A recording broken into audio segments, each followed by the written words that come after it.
जरा सोचिए, एक पल के लिए सब कुछ भूल जाइए और उस जमीन के बारे में सोचिए जिस पर आप खड़े हैं। हम उसे मिट्टी कहते हैं, धूल कहते हैं, लेकिन क्या ये सिर्फ धूल है?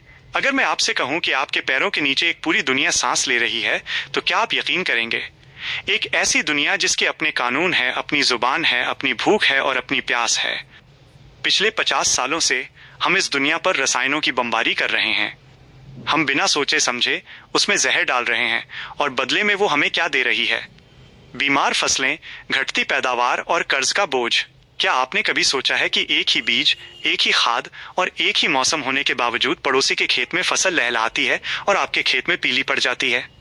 आखिर क्यों? क्या खेत में कोई श्राप है या आपकी किस्मत खराब है? नहीं किसान भाइयों, समस्या किस्मत में नहीं है। समस्या उस ताले की चाबी में है जो आपके हाथ से खो गई है। वह ताला जो आपकी मिट्टी के कण कण में लगा हुआ है। आज हम एक ऐसा सफर शुरू करने जा रहे हैं जो आपकी खेती की दुनिया को हमेशा के लिए बदल देगा। आज हम भारत की हर उस मिट्टी का डीएनए टेस्ट करेंगे जिसमें आप अपना पसीना बहाते हैं। आज हम जानेंगे कि आपकी मिट्टी आपसे क्या मांग रही है। वह यूरिया मांग रही है या उसे जहर से आजादी चाहिए? आज का ये वीडियो कोई साधारण वीडियो नहीं है। ये एक महाअध्याय है। ये एक ऐसी क्लास है जिसे अगर आपने पूरा देख लिया तो आप अपने खेत के डॉक्टर खुद बन जाएंगे। नमस्कार दोस्तों, मैं हूं आपका साथी और आप देख रहे हैं भारत का सबसे विश्वसनीय और तकनीकी चैनल एग्रीकल्चर बाबा। इस चैनल पर हमारा मकसद आपको सिर्फ वीडियो दिखाना नहीं, बल्कि खेती के विज्ञान को आपकी उंगलियों पर नचाना है। तो चलिए धरती की गहराइयों में उतरते हैं और डिकोड करते हैं मिट्टी के इस सीक्रेट कोड को। किसान मित्रों, हमारा देश भारत विविधताओं का देश है। कश्मीर की बर्फ से लेकर राजस्थान की रेत तक और दक्षिण के पठारों से लेकर गंगा के मैदानों तक प्रकृति ने हमें 8 अलग अलग प्रकार की मिट्टियां दी हैं। हर मिट्टी का स्वभाव अलग है। जैसे हर इंसान को एक ही दवा नहीं दी जा सकती, वैसे ही हर मिट्टी में एक ही खाद और एक ही फसल नहीं चल सकती। आज हम एक एक करके इन 8 मिट्टियों का पूरा ऑपरेशन करेंगे। सबसे पहले बात करते हैं उस मिट्टी की जिसे भारत की जीवन रेखा कहा जाता है। नंबर 1, जलोढ़ मिट्टी। इसे कछारी मिट्टी या दोमट मिट्टी भी कहा जाता है। ये भारत के सबसे बड़े हिस्से पर फैली हुई है। लगभग 45% जमीन पर यही मिट्टी है। पंजाब, हरियाणा, उत्तर प्रदेश, बिहार, पश्चिम बंगाल और असम के मैदानी इलाकों में यही मिट्टी पाई जाती है। ये मिट्टी नदियों द्वारा लाई गई गाद से बनी है। ये दुनिया की सबसे उपजाऊ मिट्टी मानी जाती है। लेकिन सावधान, सबसे उपजाऊ होने का मतलब ये नहीं है कि इसमें कमियां नहीं है। इस मिट्टी में कुदरती रूप से पोटाश का भंडार होता है। जी हाँ, जलोढ़ मिट्टी में पोटाश की मात्रा काफी अच्छी होती है। इसमें चूना यानी कैल्शियम भी पर्याप्त होता है। लेकिन इसकी सबसे बड़ी कमजोरी क्या है? इस मिट्टी में नाइट्रोजन और फास्फोरस की भारी कमी होती है। और सबसे चिंता की बात यह है कि इसमें ह्यूमस यानी कार्बनिक पदार्थ लगभग खत्म हो चुके हैं। सूक्ष्म तत्वों की बात करें तो जलोढ़ मिट्टी वाले इलाकों में, खास तौर पर जहां धान और गेहूं का चक्र चलता है, वहां जिंक यानी जस्ता की भयंकर कमी पाई जाती है। अगर आपके धान में खैरा रोग आता है या मक्का के पत्ते सफेद पड़ते हैं, तो समझ जाइए कि आपकी मिट्टी में जिंक खत्म हो चुका है। इसके अलावा अब कई जगहों पर सल्फर और लोहे की कमी भी दिखने लगी है। तो आपको क्या करना चाहिए? इस मिट्टी में आप लगभग हर फसल उगा सकते हैं, माइनस गेहूं, धान, गन्ना, आलू, तिलहन और दलहन। ये मिट्टी हर फन मौला है। लेकिन अगर आप बम्पर पैदावार चाहते हैं तो आपको हरी खाद यानी ढेंचा या सनई का प्रयोग करना होगा। हर 3 साल में एक बार गर्मी की जुताई में हरी खाद को मिट्टी में मिलाएं। इससे मिट्टी में जान आ जाएगी। और साल में एक बार जिंक सल्फेट का प्रयोग जरूर करें। नंबर 2, काली मिट्टी। अब चलते हैं मध्य भारत की ओर। महाराष्ट्र, मध्य प्रदेश, गुजरात, कर्नाटक और तेलंगाना। यहाँ की मिट्टी का रंग गहरा काला है। इसे रेगुर मिट्टी या काली कपासी मिट्टी भी कहते हैं। यह मिट्टी बहुत ही जिद्दी और शक्तिशाली है। यह ज्वालामुखी के लावा से बनी है। इसकी सबसे बड़ी खासियत यह है कि ये पानी को पी जाती है।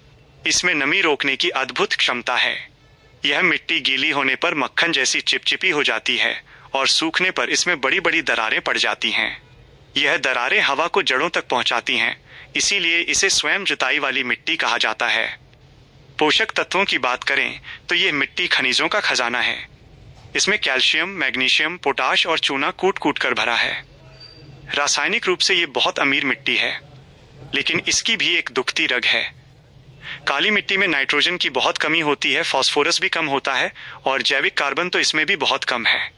सूक्ष्म तत्वों में काली मिट्टी का पीएच मान अक्सर ज्यादा होता है। यह क्षारीय होती है। ज्यादा पीएच होने के कारण मिट्टी में मौजूद जिंक और लोहा पौधे को मिल नहीं पाता, वो मिट्टी में ही लॉक हो जाता है। इसीलिए सोयाबीन या चने में अक्सर पीलापन देखने को मिलता है। तो इसका समाधान क्या है? काली मिट्टी कपास के लिए स्वर्ग है। सोयाबीन, चना, अरहर और खट्टे फलों जैसे संतरा और नींबू के लिए ये बेहतरीन है। लेकिन याद रखें, इस मिट्टी में जल निकास का अच्छा इंतजाम होना चाहिए। अगर पानी भर गया तो फसल गल जाएगी। खाद्य प्रबंधन में आप डीएपी की जगह सिंगल सुपर फास्फेट का प्रयोग करें। सिंगल सुपर फास्फेट में सल्फर और कैल्शियम होता है, जो काली मिट्टी की संरचना को सुधारता है और तिलहनी फसलों में तेल की मात्रा बढ़ाता है। नंबर 3, लाल और पीली मिट्टी। अगर आप छत्तीसगढ़, झारखंड, उड़ीसा, तमिलनाडु या मध्य प्रदेश के पूर्वी हिस्से से हैं, तो आप इस मिट्टी को बखूबी जानते हैं। इस मिट्टी का लाल रंग लोहे के ऑक्साइड की वजह से होता है, बिल्कुल वैसे ही जैसे लोहे में जंग लगने पर वो लाल हो जाता है। जब ये मिट्टी गीली होती है तो ये पीली दिखाई देती है। ये मिट्टी बेचारी थोड़ी गरीब मानी जाती है। ये रवेदार चट्टानों के टूटने से बनी है। इसमें कंकड़ पत्थर ज्यादा होते हैं और ये पानी को रोक नहीं पाती। इस मिट्टी में कमियों की एक लंबी लिस्ट है। इसमें नाइट्रोजन कम है, फास्फोरस कम है, पोटाश भी कम है और सबसे बड़ी बात, इसमें चूना यानी कैल्शियम बिल्कुल नहीं होता। यह मिट्टी स्वभाव से अम्लीय होती है यानी खट्टी होती है। इसका पीएच मान 6.5 से कम होता है। खट्टी होने के कारण इसमें लोहे और एल्यूमिनियम की मात्रा इतनी बढ़ जाती है कि वो जड़ों के लिए जहर बन सकती है। सूक्ष्म तत्वों में लाल मिट्टी में मोलिब्डेनम और बोरोन की कमी अक्सर पाई जाती है। अगर आपकी फूल गोभी सही नहीं बन रही या दलहनी फसलों में दाने खाली रह रहे हैं, तो ये मोलिब्डेनम की कमी है। तो इस मिट्टी में खेती कैसे करें? इस मिट्टी का सबसे सस्ता और पक्का इलाज है चूना। बुवाई से 15 दिन पहले खेत में बुझा हुआ चूना डालने से मिट्टी की खटास कम होती है और पैदावार बढ़ती है। ये मिट्टी मूंगफली के लिए बहुत अच्छी है। इसके अलावा मोटा अनाज जैसे ज्वार, बाजरा, रागी और मक्का इसमें अच्छा होता है। आलू और आम के बाग भी इसमें बहुत सफल हैं। लाल मिट्टी में डीएपी की जगह रॉक फास्फेट का प्रयोग ज्यादा फायदेमंद होता है, क्योंकि ये खट्टी मिट्टी में आसानी से घुल जाता है। नंबर 4, लेटराइट मिट्टी। ये एक बहुत ही अजीब मिट्टी है। ये उन इलाकों में पाई जाती है जहां बहुत भारी बारिश होती है और फिर तेज धूप निकलती है, जैसे केरल, कर्नाटक का तटीय इलाका, मेघालय और उड़ीसा के कुछ पहाड़ी हिस्से। इसे हम ईंट वाली मिट्टी भी कहते हैं। भारी बारिश के कारण मिट्टी की ऊपरी सतह से सिलिका और चूना पानी के साथ बहकर नीचे चले जाते हैं। ऊपर बचता है सिर्फ लोहा और एल्यूमिनियम। इसीलिए सूखने पर यह मिट्टी पत्थर जैसी सख्त हो जाती है। मकान बनाने की ईंटें इसी मिट्टी से बनती हैं। खेती के नजरिए से ये बहुत चुनौतीपूर्ण मिट्टी है। इसमें नाइट्रोजन, फास्फोरस, पोटाश, चूना सब कुछ बह जाता है। इसे लीचिंग कहते हैं। ये मिट्टी बहुत ज्यादा अम्लीय होती है। तो क्या ये बंजर है? बिल्कुल नहीं।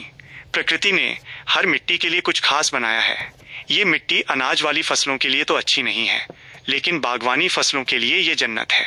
काजू, कॉफी, चाय, रबर, नारियल और मसाले माइनस, ये सभी फसलें लेटराइट मिट्टी को पसंद करती हैं। अगर आप इसमें खेती करना चाहते हैं तो आपको बहुत भारी मात्रा में गोबर की खाद डालनी होगी, ताकि मिट्टी में नमी बनी रहे। टैपियोका की खेती भी यहाँ बहुत अच्छी होती है। नंबर 5, मरुस्थलीय या शुष्क मिट्टी। अब चलते हैं राजस्थान, उत्तरी गुजरात और दक्षिणी हरियाणा की ओर, जहाँ दूर दूर तक रेत के टीले हैं। लोग सोचते हैं कि रेगिस्तान की मिट्टी बेकार है। ये बहुत बड़ी गलतफहमी है। ये मिट्टी मरी हुई नहीं है, ये सिर्फ प्यासी है, ये सोई हुई है। रेतीली मिट्टी में नमक और फास्फोरस की मात्रा काफी अच्छी होती है। कभी कभी पोटाश भी ठीक ठाक होता है। इसमें सबसे बड़ी कमी पानी और नाइट्रोजन की है। इसमें कार्बन बिल्कुल नहीं है। पानी डालते ही वो नीचे चला जाता है।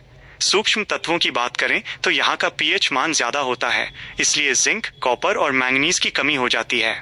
लेकिन अगर इस मिट्टी को पानी मिल जाए, जैसे इंदिरा गांधी नहर से गंगानगर में मिला, तो ये मिट्टी सोना उगलती है। यहाँ के लिए सबसे अच्छी फसलें हैं माइनस बाजरा, ग्वार, मूंग और मोठ। ये फसलें कम पानी में भी पक जाती हैं। इसके अलावा सरसों, जीरा और इसबगोल की खेती यहाँ शानदार होती है। रेतीली मिट्टी के लिए इजरायली तकनीक यानी ड्रिप इरिगेशन या टपक सिंचाई एक वरदान है। आपको हर हाल में ड्रिप लगानी चाहिए और खाद के तौर पर यहाँ रासायनिक यूरिया से ज्यादा एजोटोबैक्टर जैसे बायो फर्टिलाइजर काम करते हैं, क्योंकि वे हवा से नाइट्रोजन खींचकर पौधे को देते हैं। नंबर 6, पर्वतीय या वन मिट्टी। ये मिट्टी हिमालय के क्षेत्रों में जम्मू कश्मीर, हिमाचल, उत्तराखंड, सिक्किम और अरुणाचल प्रदेश में पाई जाती है।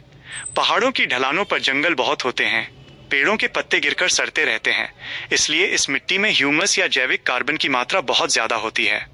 कभी कभी ये 5% तक होती है, जो मैदानी इलाकों से 10 गुना ज्यादा है। लेकिन ढलानों के कारण बारिश के पानी के साथ पोषक तत्व बह जाते हैं, इसलिए इसमें पोटाश, फास्फोरस और चूने की कमी पाई जाती है। ये मिट्टी भी स्वभाव से अम्लीय होती है। ये मिट्टी फलों के राजा सेब, नाशपाती, आड़ू, खुबानी और अखरोट के लिए विश्व प्रसिद्ध है। मसालों में बड़ी इलायची और अदरक यहाँ खूब होता है। कश्मीर की करेवा मिट्टी में केसर की खेती होती है, जो दुनिया में सबसे महंगी है। यहाँ खेती करने के लिए सीढ़ीदार खेत बनाना बहुत जरूरी है, ताकि मिट्टी का कटाव रोका जा सके। इस मिट्टी में रसायनों का प्रयोग कम से कम करना चाहिए, क्योंकि यह पर्यावरण की दृष्टि से बहुत संवेदनशील इलाका है। नंबर 7, लवणीय और क्षारीय मिट्टी। अब हम उस मिट्टी की बात करेंगे जो किसान के लिए सबसे बड़ा सिरदर्द है। इसे स्थानीय भाषा में ऊसर, रेह, कलर या चौपन कहा जाता है। जब मिट्टी में नमक की मात्रा बहुत ज्यादा बढ़ जाती है तो जमीन सफेद हो जाती है। ये दो तरह की होती है, -1 लवणीय जिसे सफेद ऊसर कहते हैं और दूसरी क्षारीय जिसे काली ऊसर कहते हैं। लवणीय मिट्टी में नमक ज्यादा होता है, लेकिन पानी सोखने की क्षमता होती है। इसे सुधारने के लिए खेत में मेड़बंदी करें, पानी भरकर रखें और फिर उस पानी को निकाल दें। नमक पानी के साथ बह जाएगा। लेकिन क्षारीय मिट्टी यानी काली ऊसर बहुत खतरनाक है। इसमें सोडियम इतना ज्यादा होता है कि मिट्टी के छिद्र बंद हो जाते हैं। पानी घंटों तक खेत में खड़ा रहता है, नीचे नहीं जाता, हवा जड़ों तक नहीं पहुंच पाती। इस मिट्टी में नाइट्रोजन और जिंक की बहुत भारी कमी होती है। इस मिट्टी का एकमात्र पक्का इलाज है जिप्सम। मिट्टी की जांच करवाएं और सही मात्रा में जिप्सम डालें। जिप्सम मिट्टी के कणों को खोल देता है। इसके बाद ढेंचा की हरी खाद लगाएं। ढेंचा का रस मिट्टी के खारेपन को काटता है। फसल के तौर पर इस मिट्टी में आप धान, जौ, बरसीम, सरसों और पालक लगा सकते हैं। दाल वाली फसलें जैसे चना और मटर इस मिट्टी में बिल्कुल ना लगाएं। नंबर 8, दलदली या पीट मिट्टी। ये मिट्टी उन इलाकों में पाई जाती है जहां जमीन हमेशा पानी में डूबी रहती है, जैसे केरल के कुछ जिले, उड़ीसा और पश्चिम बंगाल के सुंदरवन का इलाका। पानी में डूबे रहने के कारण यहाँ वनस्पति सड़ती रहती है, लेकिन पूरी तरह नहीं गल पाती। इसलिए इसमें कार्बनिक पदार्थ बहुत ज्यादा होते हैं, कभी कभी 40 से 50% तक। ये मिट्टी भारी होती है, काली होती है और बहुत ज्यादा अम्लीय होती है। यहाँ खेती करना मुश्किल है, लेकिन जल प्रबंधन करके यहाँ धान की विशिष्ट किस्में उगाई जाती हैं। तो किसान साथियों, ये था भारत की 8 प्रकार की मिट्टियों का पूरा विश्लेषण। हमने देखा कि जलोढ़ मिट्टी को जिंक चाहिए, काली मिट्टी को सल्फर चाहिए, लाल मिट्टी को चूना चाहिए और रेगिस्तानी मिट्टी को पानी और जैविक खाद चाहिए। खेती कोई जुआ नहीं है, यह शुद्ध विज्ञान है। जिस दिन आप अपनी मिट्टी के स्वभाव को समझ लेंगे, उस दिन से आपकी लागत आधी हो जाएगी और मुनाफा 2 गुना हो जाएगा। लेकिन ठहरिए, ये सफर अभी खत्म नहीं हुआ है। ये तो सिर्फ शुरुआत है। अभी हमने सिर्फ मिट्टी के प्रकार जाने हैं, लेकिन क्या आप जानते हैं कि मिट्टी की जांच रिपोर्ट को खुद कैसे पढ़ा जाता है? लैब की रिपोर्ट में लिखे उन नंबरों का असली मतलब क्या है? क्या आप जानते हैं कि कौन सी खाद को किसके साथ मिलाना जहर बन जाता है? जैसे जिंक और डीएपी को मिलाने की गलती हम क्यों करते हैं? क्या आप जानना चाहते हैं कि अगर आपका खेत बंजर हो चुका है तो उसे 3 साल में दोबारा उपजाऊ कैसे बनाया जा सकता है? और सबसे बड़ी बात, भविष्य की तकनीक हाइड्रोपोनिक्स यानी बिना मिट्टी की खेती और एरोपोनिक्स के बारे में सच्चाई क्या है? ये सब कुछ और इससे भी बहुत गहरी जानकारियां हम लेकर आएंगे इस वीडियो के भाग 2 में। लेकिन भाग 2 हम तभी बनाएंगे जब आप हमें आदेश देंगे। हमें यह जानना है कि क्या आप वास्तव में खेती को लेकर गंभीर हैं। अगर आप चाहते हैं कि हम भाग 2 जल्दी लेकर आए तो कमेंट बॉक्स में पार्ट 2 जरूर लिखें। हमें कम से कम 1000 कमेंट्स चाहिए। अगर इतने किसान भाई जागृत हैं तो हम वादा करते हैं कि अगला वीडियो इससे भी ज्यादा धमाकेदार होगा। नीचे कमेंट बॉक्स में जाइए और लिखिए पार्ट 2। साथ में ये भी लिखिए कि आप भारत के किस राज्य से ये वीडियो देख रहे हैं और वहां की मिट्टी कैसी है। हमें यह जानकर बहुत खुशी होगी कि हमारा परिवार कहां कहां तक फैला है। जाते जाते इस वीडियो को अपने हर उस व्हाट्सएप ग्रुप में शेयर करें जहां किसान जुड़े हैं। आपका एक शेयर किसी किसान भाई की पूरी फसल बर्बाद होने से बचा सकता है। ज्ञान बांटने से बढ़ता है। लाइक का बटन दबाएं ताकि YouTube को पता चले कि भारत का किसान अब स्मार्ट हो रहा है। और अगर अभी तक सब्सक्राइब नहीं किया है तो एग्रीकल्चर बाबा परिवार का हिस्सा बने घंटी का बटन जरूर दबाएं ताकि अगला वीडियो आते ही आपको पता चल जाए। मैं आपका साथी आपसे विदा लेता हूं, बस इस वादे के साथ कि बहुत जल्द मिलूंगा एक नई ऊर्जा और नई जानकारी के साथ।